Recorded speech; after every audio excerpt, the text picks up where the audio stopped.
Alright, so now we've seen how for loops can be used to cycle through arrays. We'll see how we can do exactly the same thing with a while loop. And then we'll see a different example that shows the situation that you might prefer using a while loop rather than a for loop. So I'm going to take what we've got here and just turn it into a while loop first off from a for loop. And that should hopefully make it pretty clear how while loops work. So remember, with a for loop, we start off with stating that I is initially 0, and then we keep going as long as I is less than the number of tweets or the number of items in this array, and we increase I by 1 every time.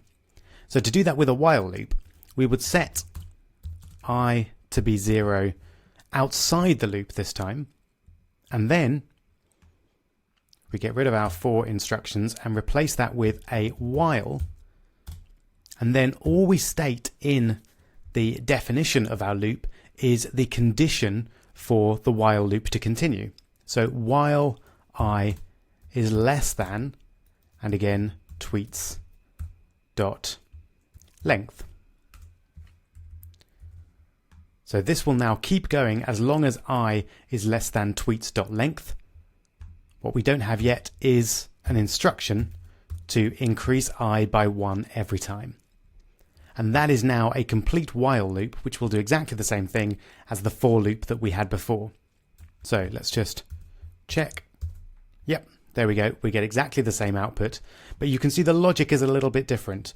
We're defining our counter variable first, then we're saying keep going as long as our counter variable is less than this, and then each time the loop goes through, we're manually adding 1 to I. So it's the same thing, but structured slightly differently. I actually prefer while loops generally because they're a bit more flexible, but in most cases when you're using a for loop, you could use a while loop. It's up to you. So when might a while loop be a good idea? Well, to demonstrate that, I'm going to go back to our How Many Fingers app, but I'm going to turn it around. So instead of us guessing how many fingers the computer is holding up, the computer has to guess how many fingers we're holding up. And essentially, I'm going to set it up so we state how many fingers we're holding up, and then the computer keeps taking random guesses until it gets it right, and then it tells you how many guesses it took. So I'm going to set this as a optional challenge. So it's quite a tricky one, but we're not going to do any Googling. There's no new information here. It's just using while loops in a more advanced way. So I'll give you a moment to pause the video and give it a shot if you're feeling confident.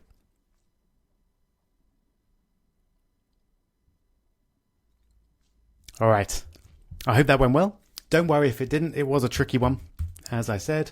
So I'm going to start by saying, how many fingers are you, that is the user of the website, holding up? And then we'll have an input with a type of text and an ID of, let's call it my number.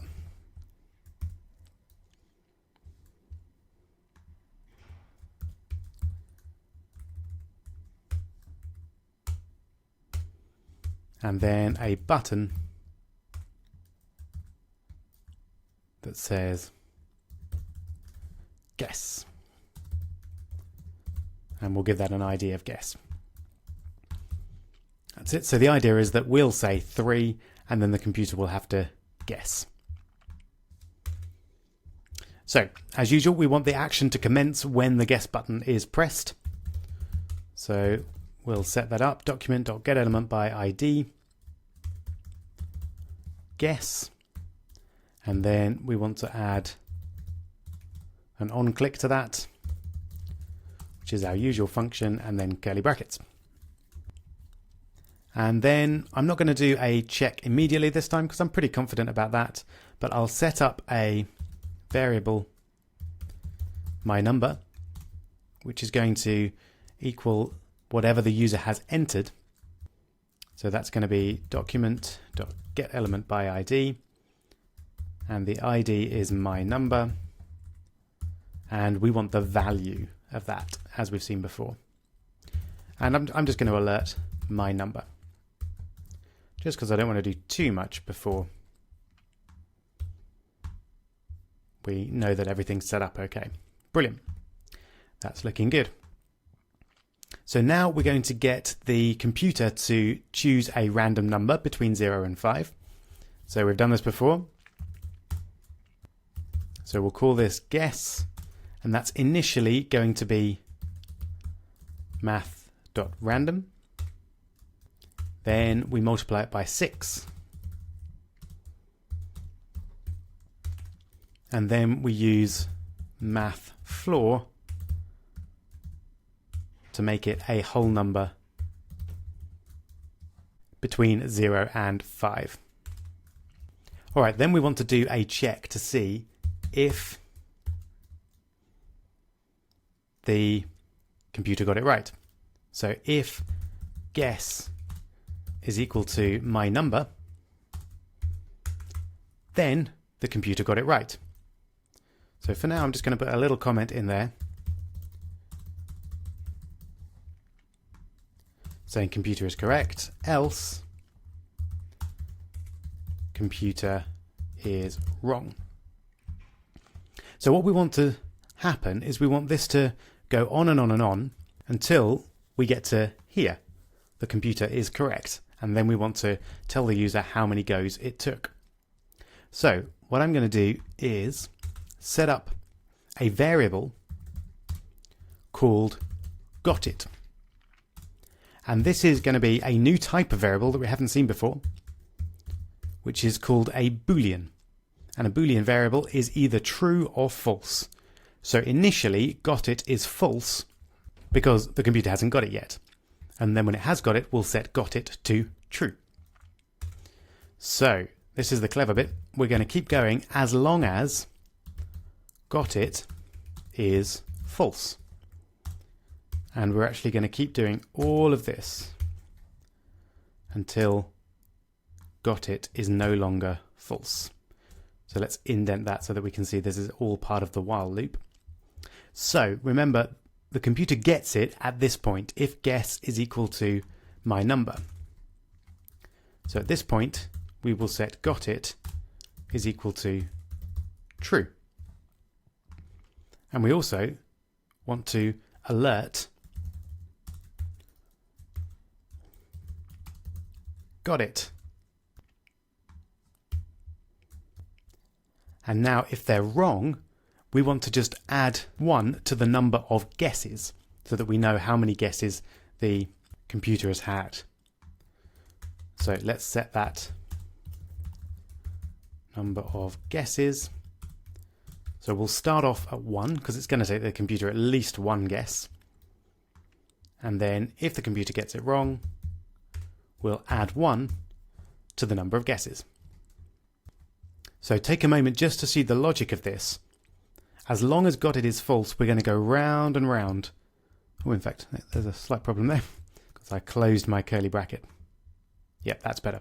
So as long as gotIt is false, we're going to go round and round, keep guessing until gotIt becomes true, and then we won't do it again. So you can hopefully see one big advantage of this is that while loops can have varying lengths. Now that is true for for loops as well, but while loops are kind of set up for that more naturally. So this is simply going to keep going until the computer gets it right. So let's just justify that we've got it right by telling the user what it was. So it was a, and then we could use either guess or my number here. They're both the same, doesn't really matter. I'll use guess. And then we need to say, it took me, and then let's just expand this so we can see it clearly. Number of guesses. So hopefully that makes sense. We're going to say gotIt, it was a, and then whatever the number was, it took me number of guesses. So let's have a look. I've done quite a lot there without checking, so fingers crossed it worked. So let's try 3 and guess. Got it. It was a 3. It took me 9 guesses. Sounds about right. 2. It took me 2 guesses. Excellent. So it looks like our system is working. Fantastic. All right. So that's how our while loop here works and how potentially it can go on until something happens. We don't necessarily have to state how many times it's going to happen in advance. It does give me the opportunity for a quick warning though, and when you use while loops like this, we need to be careful that our while loop is not going to potentially go on forever. Now, we're guessing continual random numbers here, but there's a very small possibility we could go on for ages and ages before the computer gets it right, but that's pretty unlikely and I'd be willing to let that go. But as we've got a free input here, the user could enter a 6, for example, and if we press guess now, something very bad is going to happen, and essentially what we've done is we've crashed the browser, because the computer's never going to get it, because the computer only guesses 0, 1, 2, 3, 4 or 5, so it's not going to guess 6. So we'd have to have a check in place. I'm just going to restart that page, hopefully it'll let me. But we should definitely have a check to make sure that the user has entered 0, 1, 2, 3, 4 or 5. There we go, it's even become unresponsive. Yikes. We definitely want to avoid that. So a better option here would be a drop down.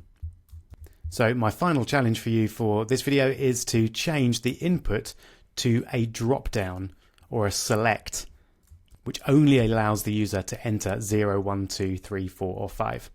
Go for it.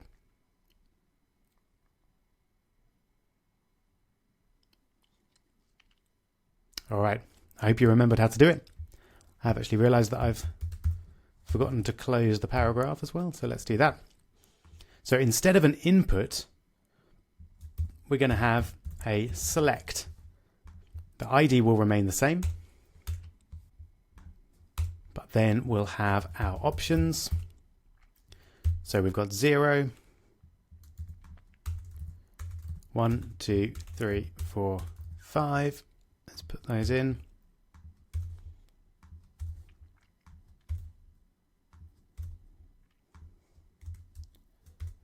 There we go, end the select, and then have our button. And I think we slightly need to actually put the paragraph down there. There we go. So let's take a look. This now is cleaner, and there should be no way that this should crash. One final way that you could be absolutely certain would be to have a check at some point to see if the number of guesses was bigger than 100 or something like that. And if that was the case, then something's probably gone wrong. That'd be a good way to make absolutely sure this thing wasn't going to crash. All right, so that's a good use of while loops. You'll be pleased to hear that you've nearly made it to the end of the JavaScript section. We've got one more video on functions coming up next, and then we're going to be making our big JavaScript project, which is a reaction tester.